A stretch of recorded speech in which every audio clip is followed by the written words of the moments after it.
Tripura Chief Minister Manik Saha on Saturday issued a stern warning to GST offenders, stating that the state has adopted artificial intelligence and modern technologies to detect tax evasion.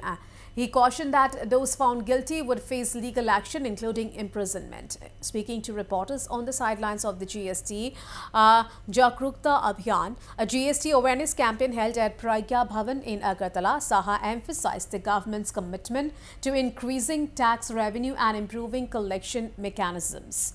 After inaugurating the awareness program along with Finance Minister Pranajit Sinha Roy, Chief Secretary J.K. Sinha and other dignitaries, Saha highlighted the role of advanced technology in identifying tax fraud and expanding digital awareness among taxpayers. But Saha underscored the importance of taxpayers in the state's development, recalling that the goods and services tax was introduced by the central government in 2017 under the leadership of Prime Minister Narendra Modi.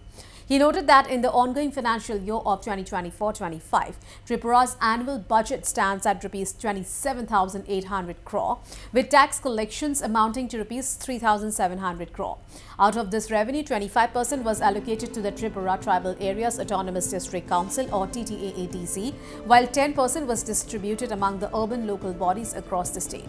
The Chief Minister also criticized the previous left-front government for accumulating a debt of Rs 13,000 crore. He stated that the current administration has also taken loans from various institutions to meet financial obligations, including salary payments and pension disbursements. দেখুন এখন তো আর GST ফাঁকি দেওয়ার কোনো সুবিধা নেই, বিশেষ করে আর্টিফিশিয়াল ইন্টেলিজেন্স থেকে শুরু করে যে ধরনের আমাদের প্রযুক্তি ডেভেলপ করেছে, যে জিএসটি না দিয়ে কেউ যদি থাকতে চায় তাহলে he or she should be behind the bar. পরিষ্কার, এর মধ্যে প্রশ্নই ওঠে না।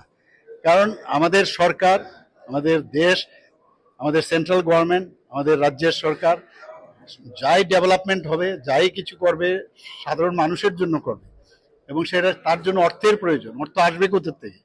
তো যারা ব্যবসা করবে অথচ ব্যবসা করার পরে তারা জিএসটি দেবে না, সেটা তো সম্ভব নয়।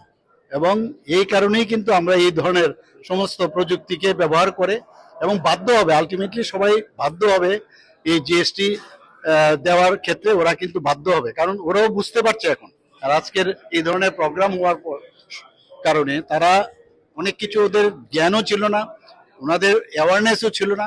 আমি মনে করি এই ধরনের প্রোগ্রামের ফলে ওনারাও বুঝতে পারছেন যে সর্বপ্রথম দেশ, তারপরে কিন্তু নিজে। কাজে আমরা দেশকে আমরা সামনের দিকে এগিয়ে নিয়ে যেতে হয়। মাননীয় প্রধানমন্ত্রীজি 2047-এ বলেছেন যে দেশকে সামনের দিকে এগিয়ে নিয়ে প্রগতির দিক দিয়ে নিয়ে যেতে হবে, তো বিকাশশীল দেশ বানাবে। কাজে এটা যদি বানাতে হয়, সবার আগে যারা ট্যাক্স পেয়ার তারা কিন্তু বেশি করে, আরো ট্যাক্স পেয়ার বেড়েছে আগের থেকে অনেক অনেক বেশি। আমি আশা করি যে এতে করে অনেকে ট্যাক্স দিতে আসবে এবং দেশ গড়ার ক্ষেত্রে অনেকটা কাজে আসবে।